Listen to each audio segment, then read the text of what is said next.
Good morning. It is Fire Prevention Week, and we've been talking all morning about the danger of kitchen fires. Jane Zook from the Colorado Springs Fire Department is back once more with some more safety tips. Welcome back. Thank you for being here this morning. Thank you. So to recap, what we've learned, I think most importantly, is that when we have a kitchen fire, what we want to do is smother it. Correct. Right? What's the best way to do that?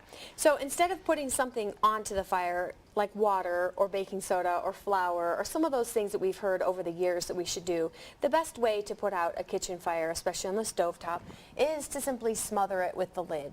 This way you're eliminating the oxygen source, you're taking that fuel away from the fire, and then turning off the heat source underneath the pan. If you have a very large fire, having a cookie sheet and trying to put that over the pan can also work as well.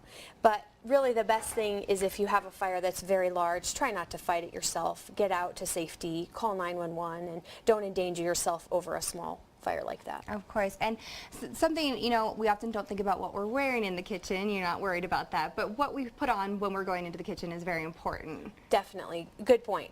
So it's very important to not wear loose-fitting clothing. So if you have a loose sleeve, such as a robe or a draping sleeve, or maybe even a hoodie with those long strings that hang down, it's really important to not have that loose-fitting clothing. And we do have a pretty sad story of an older adult. She was reaching into the oven and she had a loose sleeve, and she was trying to pull out a pizza, and her sleeve ignited and it went up her sleeve and it burned her, and she eventually died from those burns. Wow. So really preventable and a very sad and tragic story. And so just making sure you don't have those loose fitting clothing on when you're cooking. And I'm assuming too, if you have that loose clothing, it could also get caught in the oven. So just Definitely.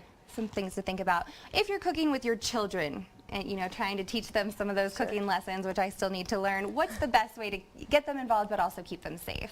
Sure, we do want to get them involved in the kitchen, but really if you have younger kids in the kitchen, you don't want to have them around the stove. And the handle is one of the easiest things, so instead of turning it out, making sure it's turned back so that you don't have anything tip over.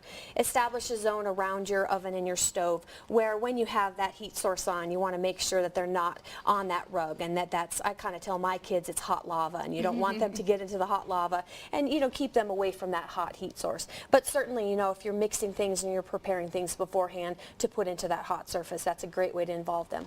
Perfect. And real quickly, you were mentioning this earlier, and I love this tip, you know, for all those busy moms out there who are doing 9,000 things at once, and you walk out of the kitchen and you forget that you're cooking.